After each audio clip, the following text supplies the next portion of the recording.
Peuple de YouTube, bonjour, on est parti pour les perles. C'est les dernières perles du gouvernement Barnier. À l'heure où on parle, on attend encore la nomination du Premier ministre. La France n'a pas de gouvernement, on commence à s'y habituer, cela dit. Et alors, il nous reste quand même une dernière récolte. On va pas bouder notre plaisir, ça procure toujours de la joie. En attendant, peuple de YouTube, abonne-toi. On n'est pas loin des 300 000 abonnés quand même. Ne serait-ce pas un beau cadeau de Noël d'avoir 300 000 abonnés avant la fin de l'année, peuple de YouTube? Allez, de grâce, clique sur ce bouton abonné, voilà. Bon, allez, on avance. On va commencer par une perle. Pemph m'a dit, en vrai, c'est chou. Je ne sais pas ce que c'est. Je vais découvrir cette vidéo. On est sur les questions gouvernement. C'est Maud Bréjon, apparemment, qui va répondre. Porte-parole du gouvernement. Alors même qu'après avoir été élu grâce aux voix de la France insoumise, vous vous apprêtez à mêler les vôtres avec les voix de Madame Le Pen pour faire chuter le gouvernement, c'est un peu fort du café. C'est un peu fort du café. Elle le dit 2 fois. C'est fort du café. Écoutez, c'est un peu fort du café, mesdames, messieurs. C'est plus mimes que l'eau propre. C'est moins drôle. Madame la députée, nous n'irons jamais qu'il y a des besoins essentiels. Mais ne jetez pas l'eau propre. Ne jetez pas l'eau propre. Je sais pas pourquoi c'était plus drôle l'eau propre. Mais c'est un peu fort du café, c'est pas mal quand même. J'aime bien. Alors ça, apparemment, ça a l'air cringe. C'est là que je vois que je traîne plus assez sur Internet, je traîne plus assez sur les réseaux parce que j'ai pas vu cette image. Mais du coup, je vais la découvrir. Donald Trump et Emmanuel Macron en préalable à la cérémonie à Notre-Dame. La poignée de main virile is back.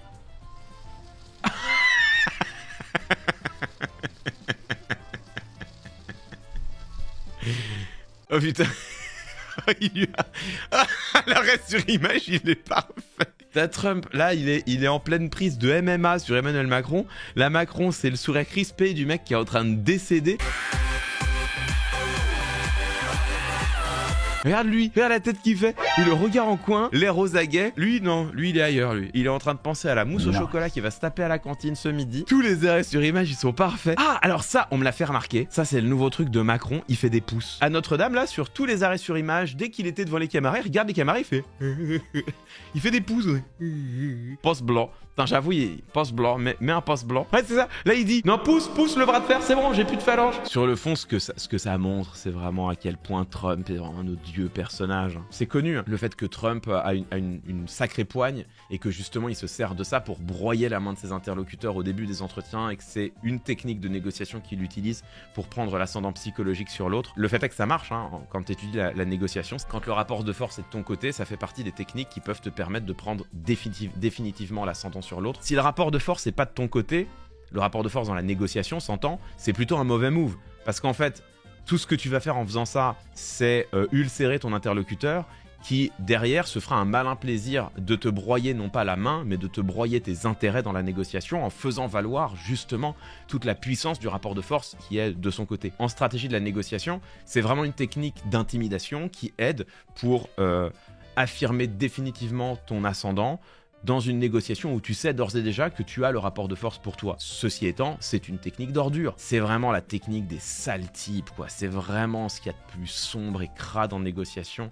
Alors, on va faire ça, parce que ça j'ai vu passer l'info, évidemment, vous imaginez bien. On va parler d'un spectacle. Alors, vous savez peut-être que, voilà, moi, j'ai mon seul en scène, hein, l'art de ne pas dire. Actuellement, jusqu'au 30 décembre, au Théâtre Saint-Georges, mais c'est complet, et on reprend le 13 janvier jusqu'à avril au 13e art, mesdames, messieurs. Magnifique théâtre de la place d'Italie. On va parler du coup d'un collègue, confrère et néanmoins concurrent, hein, n'est-ce pas, qui va faire un petit spectacle lui aussi, en même temps que le mien d'ailleurs. C'est Éric Dupond-Moretti, regardez-moi ça. Alors sachez que Éric Dupond-Moretti, qui est déjà monté sur scène pour raconter ses années d'avocat, revient sur scène pour raconter ses années de ministre. C'est pas une blague, hein, c'est pas le graphien, mesdames, messieurs, c'est une vraie affiche. Éric Dupond-Moretti en one-man show pour raconter son passage au ministère de la Justice. Dans son futur spectacle, celui qui avait déjà raconté sur scène ses années d'avocat star promet de relater ses premiers pas, ses moments de joie comme ses phases de découragement, ses réussites et ses colères, en réglant au passage quelques comptes. Le pitch du spectacle d'Éric Dupond-Moretti, c'est de dire « J'ai été évincé du pouvoir, je viens donc sur scène devant les citoyennes et les citoyens. C'est premier degré le pitch de notre spectacle. Nous, on a mis en scène, mais au second degré, la conférence d'un conseiller en communication qui se fait évincer du pouvoir et qui, pour régler ses comptes, organise une conférence devant les citoyennes et les citoyens où il balance les secrets du pouvoir. C'est ce que fait Éric Dupond-Moretti. Moi, j'ai plaisir à incarner sur scène un salopard qui vient prendre la bonne décision, c'est-à-dire partager son savoir, mais pour la mauvaise raison, c'est-à-dire se venger. Et ben c'est premier degré ce que fait Éric Dupond-Moretti. Bon bah écoutez, vous pouvez aller voir Éric Dupond-Moretti raconter ses années au ministère de la Justice, ou alors vous pouvez aller voir l'Art de ne pas dire, au 13e arc. Pemfi m'a dit, warning son en mono. On est sur ce tweet d'Anne Genetet. Anne Genetet, je vous rappelle, ministre de l'éducation nationale, des expatriés de Singapour et des cours de brioche pour permettre aux helpers de cuisiner de merveilleux petits déjeuners à la française pour leurs expatriés, n'est-ce pas? Anne Genetet, donc. Ceci est un message d'alerte. Et là, elle met « Ceci n'est pas une vidéo ». Ah, j'imagine que la deuxième partie de la phrase, ce sera « Ceci n'est pas une vidéo, c'est un message d'alerte ». C'est à la fois une communication officielle et importante. Cette communication officielle et importante a été montée avec un son en mono. Ils n'ont pas été foutus de mettre le son dans les deux oreilles. Mais non. Ceci n'est pas une vidéo. Ceci est un message d'alerte. Le moment est grave. Censurer le gouvernement, c'est fragiliser la France qui travaille. Ah, c'est génial. Elle fait sa vidéo avec son ton grave, son appel au drame. Il y a tout pour tenter d'en faire une vidéo drama. Et il y a le son que dans une oreille. Je n'arrive à penser qu'à ça. L'incompétence illustrée en 12 secondes. Emmanuel Macron, souvenez-vous, qui leur disait « Soyez fiers d'être des amateurs ». Ils l'ont pris un peu trop au pied de la lettre quand même. À ceux qui veulent à tout prix censurer, je leur dis, demain, il faudra assumer de priver la France d'un budget pour 2025, assumer de réduire le pouvoir d'achat des Français, assumer d'affaiblir nos services publics, nos écoles, nos hôpitaux, nos forces de l'ordre. Mais non, mais pourquoi les jump cuts? Mais vous avez raison. Deux hypothèses. La première, c'est ils ont voulu faire un peu moderne et c'est juste éclaté. Ceci n'est pas une saucisse. Deuxième hypothèse, c'est on a vu Prisca Thévenot faire un discours éclaté, les yeux dans les yeux, avec son prompteur, là, vous vous souvenez? Est-ce que c'est pas Prisca Thévenot qui serait barré avec le prompteur du ministère de l'Éducation nationale? Anne Genetet n'a pas la mémoire suffisante pour retenir plus d'une phrase et donc elle est obligée de regarder sa feuille, toutes les phrases, et donc ils ont fait des jump cuts pour enlever tous les endroits où Anne Genetet regardait la feuille. Je pense que c'est ça. Bien sûr, ce qui est intéressant, c'est que vous voyez là la ministre de l'Éducation nationale en pleine opération de désinformation, bien sûr. Hein. Elle est en train d'expliquer le tableau apocalyptique, s'il y a la censure, les Françaises et les Français vont perdre en pouvoir d'achat, les services publics vont s'arrêter, l'économie française va en pâtir, voter la censure, c'est voter contre les travailleurs et les travailleuses. Je vous rappelle que Emmanuel Macron lui-même, dans son intervention juste après le vote de la censure, nous disait « Vous inquiétez pas, on va faire une loi spéciale, il y aura un budget, la France va continuer de fonctionner, rassurez-vous. » Ce socle sur lequel repose l'avenir de la nation. Le ton qu'elle a, c'est exactement le ton qu'ont les élèves de CP et CE1 quand ils récitent une récitation. Le bonheur est dans le pré. Cours-y vite, cours-y vite. Le bonheur est dans le pré. Cours-y vite, il va filer. Vous voyez, avec cette intonation un peu chantante qui change à chaque syllabe, eh bien, elle a exactement cette même élocution. Elle est en train de faire sa petite récitation, écoutez bien. École qui éveille, qui unit, qui donne les clés pour réussir. Qui donne les clés pour réussir. Cours-y vite, cours-y vite. Oui. Censurer, c'est un acte d'abandon. Mais l'abandon de qui? Enfin, censurer, c'est un acte d'abandon, mais à partir du moment où précisément ils n'ont pas associé les parlementaires du nouveau Front Populaire à l'élaboration du budget de leur part à eux, c'est pas un acte d'abandon, c'est un acte de reprise de contrôle. Avec 3 mots d'ordre collectif. Travail, travail, travail. Responsabilité, stabilité, sérénité. Merde, je l'ai tenté. L'unité, oui, mais uniquement... Pardon. Aïe. Ah, putain.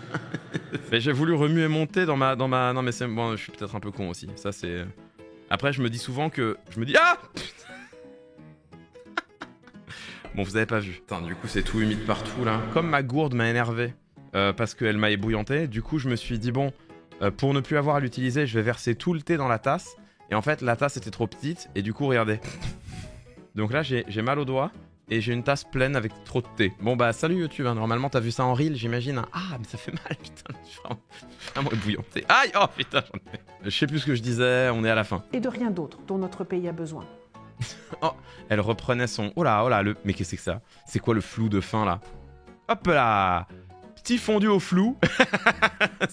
Ils ont pas fait un fondu au noir, ils ont fait un fondu au flou. Y a vraiment rien qui va. Bah écoutez, sur le fond, c'est gravement manipulatoire, et sur la forme, c'est gravement incompétent. J'ai envie de vous dire, bon, mesdames, messieurs, la Macronie. Allez, on va se regarder ça. Petit accrochage entre Louis Boyard et Prisca Thévenot en commission à l'Assemblée nationale. Et vous allez voir, c'est agaçant. Dans tout le quinquennat d'Emmanuel Macron, il y a 2 images qui marqueront particulièrement ce qu'est sa politique. La multiplication de files d'étudiants à la distribution alimentaire et les repas à Versailles, où il invite ses amis, lui et Bernard Arnault. Et je pense que c'est le moment de dire qu'il faut choisir entre le champagne pour quelques-uns et le repas Crous pour tous. J'ai entendu que vous aviez beaucoup de mal à prendre la parole et donc que vous avez beaucoup bégayé en parlant. Oh là là.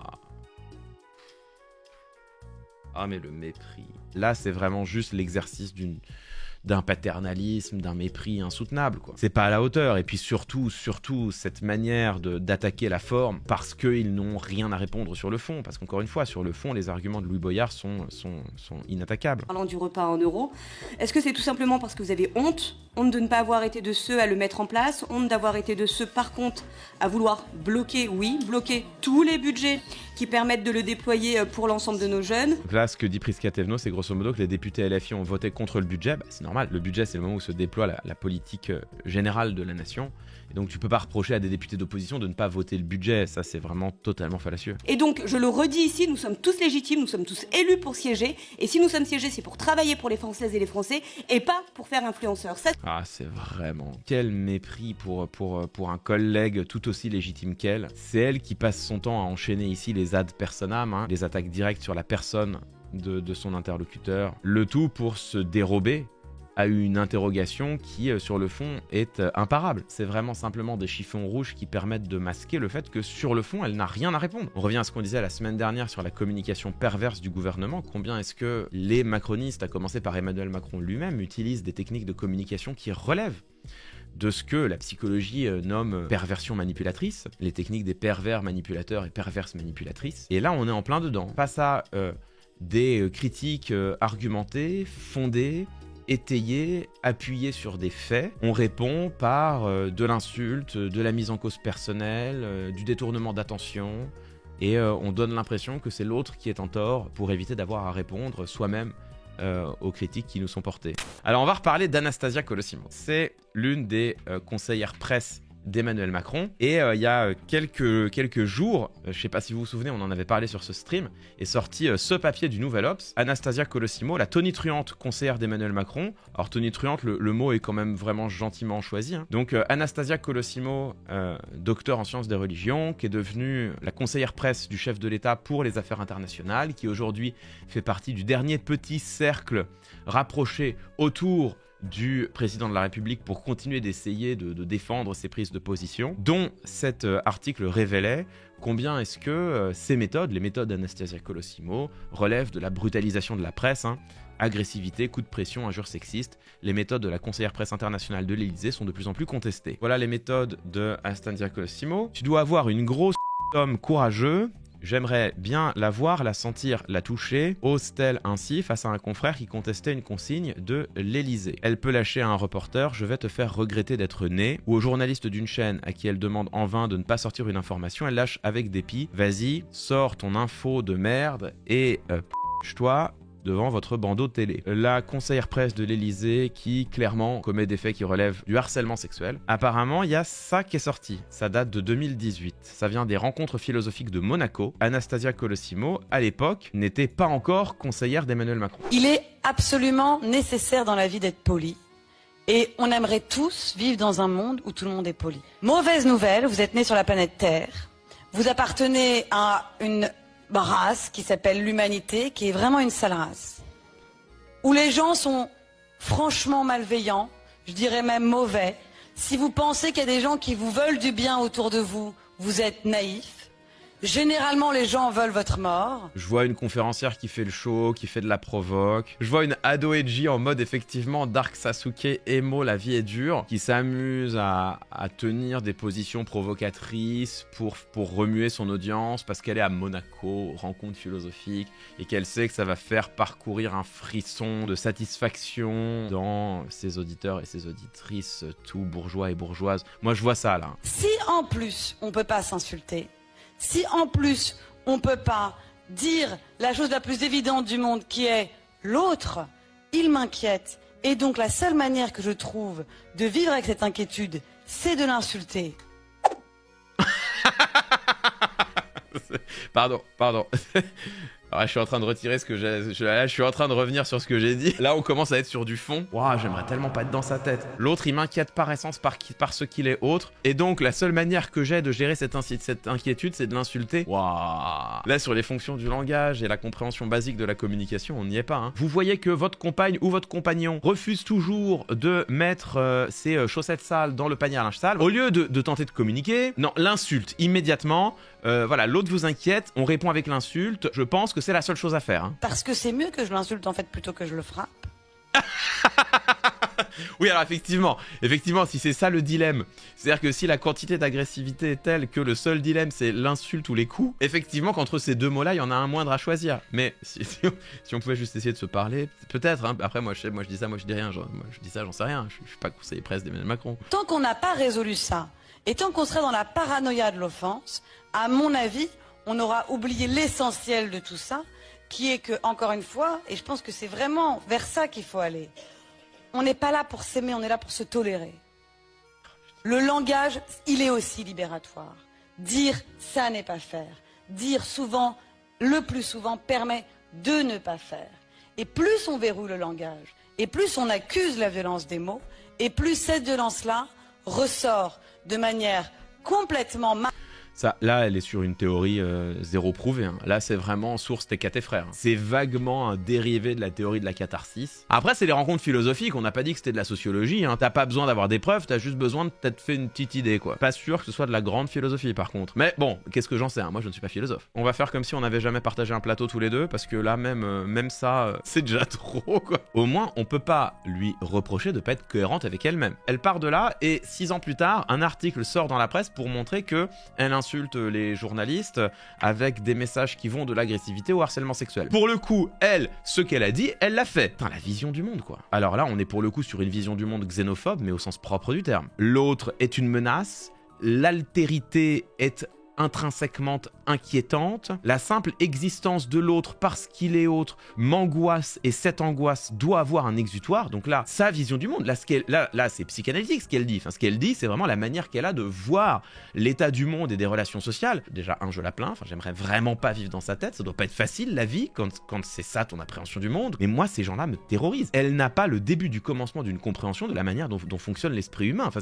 si tu ne comprends pas que justement les mots peuvent blesser, parfois souvent bien plus profondément qu'un coup, j'arrive même pas à comprendre en fait. Pour moi, c'est une absence totale d'empathie. Du point de vue du pouvoir macronien, prendre comme conseillère relations presse une femme qui considère que la violence est un mode normal de relation, ça dit bien ce que pense Emmanuel Macron de la presse et des journalistes, hein. Pour le coup c'est révélateur, je suis pas sûr que ce soit le meilleur choix, mais par ailleurs quand même, Anastasia Colosimo elle est pas juste conseillère presse, elle est conseillère presse à l'international. Peut-être que c'est qu'à moi que ça le fait, je ne suis pas sûr que c'était la meilleure des décisions. Elle est toujours à l'Elysée, mesdames, messieurs, devant vos yeux étonnés, l'une des dernières fidèles d'Emmanuel Macron, elle est toujours au palais, voilà. Bon bah c'était bien, ça c'était les dernières perles du gouvernement Barnier. Bientôt, nouveau Premier ministre, nouveau ministre, oh ça fera des nouvelles perles.